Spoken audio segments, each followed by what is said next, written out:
परीक्षा रद्द कर दी गई है। उत्तर प्रदेश से जहां पर टीईटी यानी टीचर एलिजिबिलिटी टेस्ट की आज होने वाली परीक्षा को निरस्त कर दिया गया है। नीट परीक्षा रद्द कर दी गई है। 3 मई को पूरे भारत में 22 लाख से भी ज्यादा स्टूडेंट्स ने नीट का एग्जाम दिया था और ठीक एक हफ्ते बाद एग्जाम रद्द कर दिया गया। नमस्कार साथियों, आज एक नए एपिसोड में आप सभी का स्वागत है और आज हम बात करने वाले नीट यूजी 2026 के बारे में। सबसे पहले हम यह जान लेते हैं कि नीट आखिर होता क्या है। नीट का full form national eligibility cum entrance test होता है और इस एग्जाम को पास करने के बाद मेडिकल कॉलेज में एमबीबीएस, बीडीएस जैसे कोर्सेस में एडमिशन मिलता है। 3 मई को पूरे भारत में 22 लाख से भी ज्यादा स्टूडेंट्स ने नीट का एग्जाम दिया था और ठीक एक हफ्ते बाद एग्जाम रद्द कर दिया गया, जिसमें कई सारे स्टूडेंट्स ऐसे भी थे जिन्होंने दिन रात 15-15 घंटों की मेहनत करी थी और जिनका एक ही सपना था कि नीट 2026 एग्जाम क्लियर करके डॉक्टर बनने का था। इन 22 लाख से ज्यादा स्टूडेंट्स में कुछ ऐसे स्टूडेंट्स भी थे जो कई महीनों से, कई सालों से नीट यूजी एग्जाम की प्रिपरेशन कर रहे थे और उनका सपना था कि इस साल नीट यूजी 2026 का एग्जाम क्लियर करने का।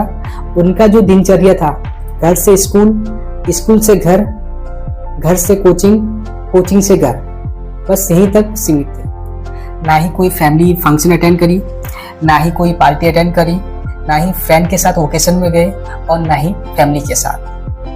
बस कमरे की 4 दीवार के अंदर मेहनत करी और पढ़ाई करी, क्योंकि उनका एक ही सपना था डॉक्टर बनने का, अपने लाइफ में सक्सेस पाना और अपने फैमिली का नाम रोशन करना। लेकिन इन 22 लाख स्टूडेंट्स का डॉक्टर बनने का सपना कुछ भ्रष्ट लोगों ने बर्बाद कर दिया, जिन्होंने कुछ पैसों की लालच में आकर के क्वेश्चन पेपर लीक कर दिया। देश भर में मेडिकल की 1.5 लाख सीटों के लिए 22 लाख स्टूडेंट्स एग्जाम देते हैं, जिसके बाद 1.5 लाख स्टूडेंट्स को मेडिकल की सीटें मिलती है अलग अलग यूनिवर्सिटी, विश्वविद्यालय में। नीट यूजी का एग्जाम काफी टफ माना था। नीट यूजी का एग्जाम 3 मई को हुआ था, जिसके बाद एनटीए नेशनल टेस्टिंग एजेंसी का क्वेश्चन पेपर लीक हो गया। उसके बाद ठीक एक हफ्ते बाद 12 मई को एग्जाम को रद्द करा दिया गया।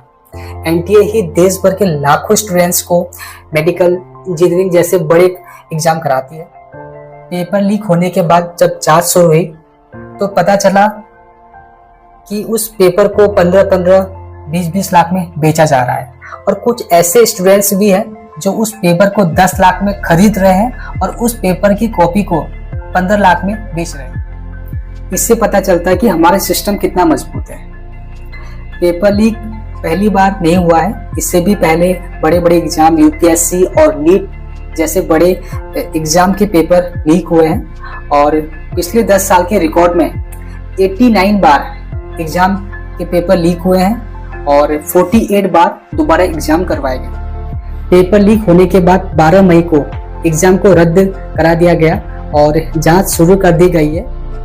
उम्मीद है कि 10-15 दिन के अंदर नीट यूजी 2026 की डेट शीट बताई जाएगी और एग्जाम दोबारा होगा।